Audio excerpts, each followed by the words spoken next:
एबे सरकारी कर्मचारी और पेंशन भोगी आसला बड़ खबर। तेज 3% वृद्धि पाइला डीए बा महंगा भत्ता। तेज दीपावली पूर्व केंद्र सरकारी कर्मचारी और पेंशन भोगी एक बड़ खुशी खबर घोषणा कर केंद्र कैबिनेट रे महंगा भत्ता जहाँकि डीए रे 3% वृद्धि को अनुमोदन करिछि। यह मोट डीए 55% रु 58% को वृद्धि करिवो। एह निष्पत्ति द्वारा सारा देश में प्राय 11.5 नियुक्त केंद्र सरकारी कर्मचारी और पेंशन भोगी सीधा सड़क लाभ पाइबे। जदि कहबा सरकारी कर्मचारी प्रति मासरे दरमा केते वृद्धि पाइबो। धराଯାऊ जने कर्मचारी मूल दरमा होची 50,000 टंका। पूर्व महंगा भत्ता डीए हार 55% थिला, जार अर्थ है से 55% गुणन 50,000 जहाँकि 27,500 डीए भाव में पाऊले।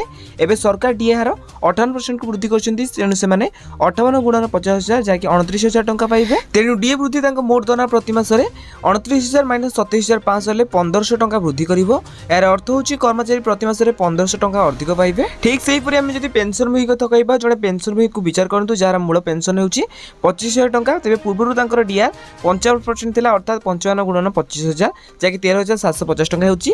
तेबे वर्तमान 58% जहाँकि डीआर रही, तेणु 58 गुणन 25,000 जहाँकि 14,500 टंका पाइबे। तेबे यही परिवर्तन जो पेंशन भोगी को पेंशन प्रति मास 14,500 जहाँकि 13,500 को माइनस करबा ताले बाहर 750 टंका। तेबे 750 टंका प्रति मासरे अधिक पाइबे। तेबे एटा थिला केंद्र सरकारी कर्मचारी और पेंशन भोगी खुशी खबर। जदि आपण माने आको आस्तुबा रिलेटेड वीडियो विषय जानबा चाहतांती तेबे आम चैनल को सब्सक्राइब करी पाखरे आस्तुबा बेल आइकन को बटन सेट करबा सहित वीडियो हेल्पफुल होइतले नियति भाबे वीडियो को लाइक करी। डिस्क्रिप्शन रे टेलीग्राम चैनल लिंक अछि, तो जाय कि आपण माने जने जानतु।